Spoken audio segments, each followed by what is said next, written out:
Shalom, sahabat yang baik hati, salam sehat selalu bagi kita semuanya. Marilah kita bersatu di dalam doa. Ya Allah yang kami puji, yang kami sembah, dan yang kami muliakan di atas segalanya yang ada di dalam hidup kami ini. Engkaulah penguasa atas hidup kami ya Tuhan. Dan saat ini kami hendak merenungkan firman-Mu Tuhan. Biarlah Engkau berkenan mencurahkan Roh Kudus atas kami, sehingga dengan pimpinan Roh Kudus kami dimampukan di dalam merenungkan firman Tuhan, hati dan pikiran kami dipenuhi oleh firman Tuhan. Amin.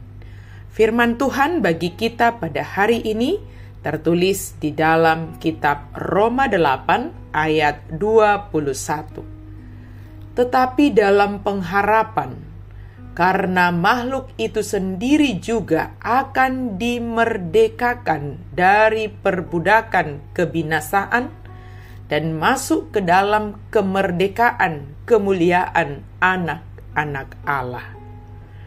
Huhut makirim baluaun nama nang nati nopaisian pangadopan hamaguan.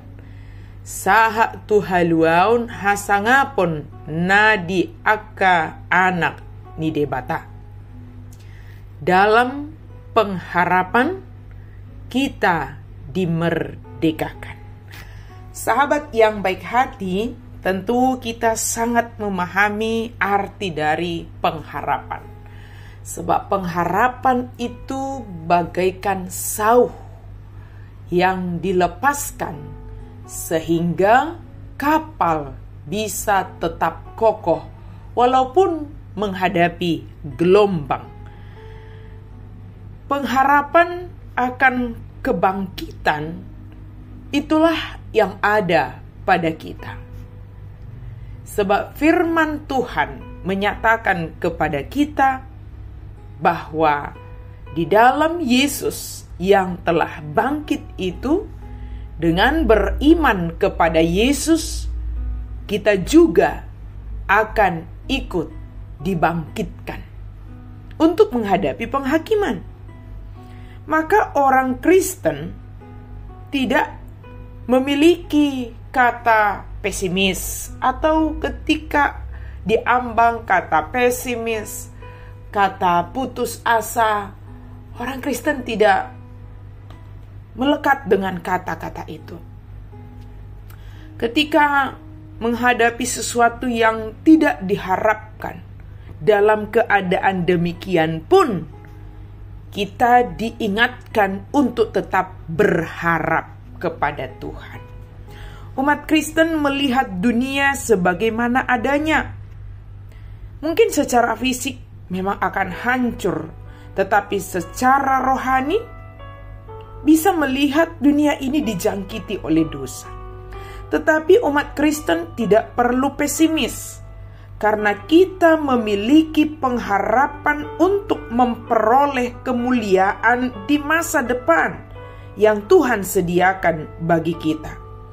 Kita menanti-nantikan langit baru dan bumi baru yang telah Allah janjikan bagi kita.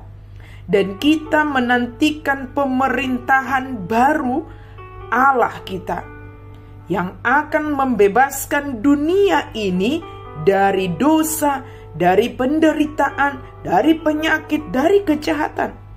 Sementara itu, kita bersama Kristus masuk ke dalam dunia untuk menyembuhkan tubuh dan jiwa di dunia ini, memerangi berbagai pengaruh-pengaruh jahat dari dosa di dalam dunia ini.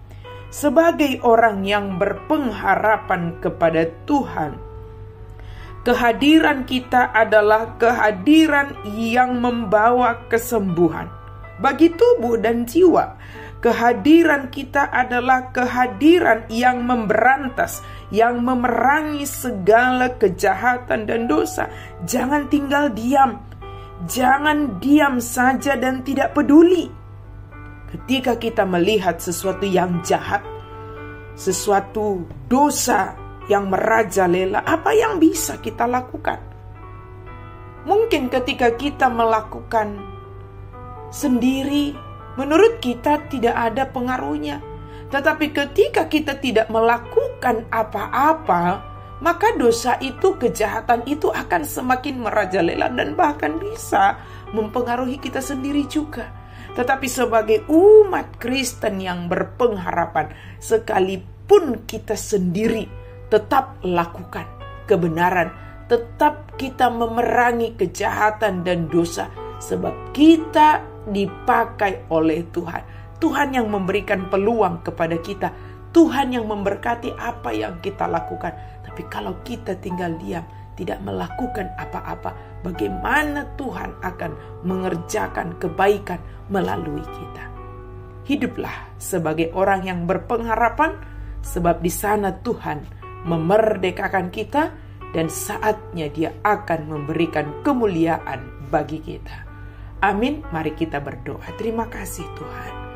Firman-Mu mengingatkan kami sebagai orang yang berpengharapan.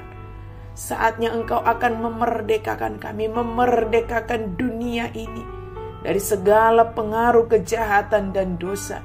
Dan biarlah selagi kami masih di dunia ini, kehadiran kami kehadiran yang menyembuhkan, kehadiran kami kehadiran yang berpengharapan, kehadiran kami kehadiran yang memerangi kejahatan, dosa-dosa ya Tuhan.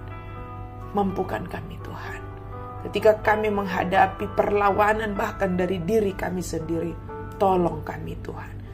Selamatkanlah kami, merdekakanlah kami, pakai kami Tuhan menjadi alat-Mu.